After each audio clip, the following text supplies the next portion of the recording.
This is a storage facility for all these commercial jetliners that are just chilling while the Federal Reserve prints money to somehow keep them afloat. But there's just hundreds and hundreds of airfields like this holding hundreds and hundreds of jets all over the world, which is incredible, and also probably really dangerous to park all that, and also not good for the monetary system because they're just printing money to... I mean, they're literally flying planes right now with 2 people on them, which is the only reason they're doing that is because they think somebody's gonna send them a bailout check. But unreal. And this is why you don't get a U-shaped recovery. You don't get a W shape. You get an I. It goes like this, doop, and that's where you fall back, and you're gonna fall back quite a ways before we regain.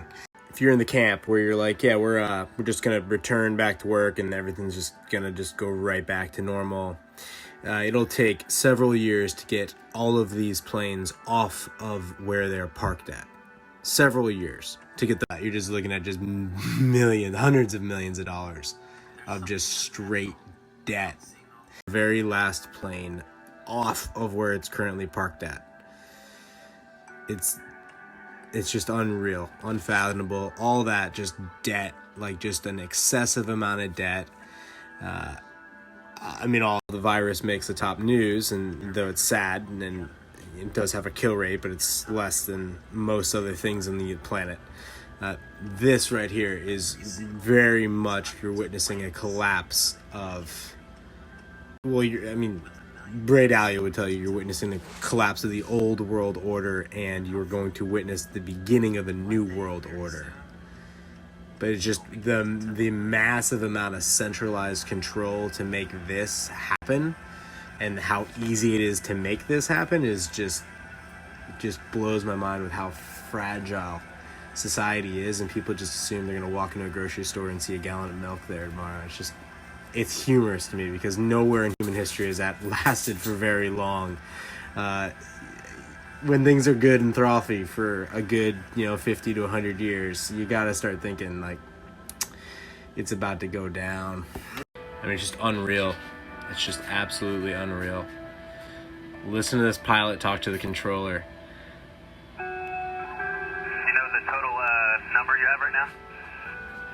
Not offhand, but on the airfield, I believe. 100 on the airfield, and we got 15 inbound from Southwest Air. And we're going to bail these companies out. We're not going to allow entrepreneurs to start new companies. And it's unreal. And you're 100% living in a socialistic government. There's no doubt about it. You live in socialism. And just one event like this occurs again, and you're 100% communist nation. People don't understand how fast you get there. So these are owned, operated, and traveled on by the wealthiest human beings on the planet. And they're getting bailouts. And most of the planet will never recover from this. Your avocado farmers, your tea farmers, your coffee farmers, your t-shirt makers, they're never recovering from this. And people think that there's a possibility of a V-shaped recovery. It's absolutely ridiculous. In capitalism, there'd be entrepreneurs lined up at the runway here, literally in golf carts everywhere, organizing leasing deals with whatever manufacturer, and these things would be back up in the air, moving something somewhere that's stuck somewhere and not getting where it needs to go. But in a socialism system, you don't have any chance. Like, you have to have the blessing of like the Wizard of Oz behind the curtain, or you have to have a military big enough to handle getting rid of the Wizard of Oz. No other generation in the history of America would allow their government to do this. But hard times create strong men create good times create weak men. And you're living in a time where there are very, very weak men. The good news is weak men create hard times create strong men. Hard times may last a little bit longer than you think.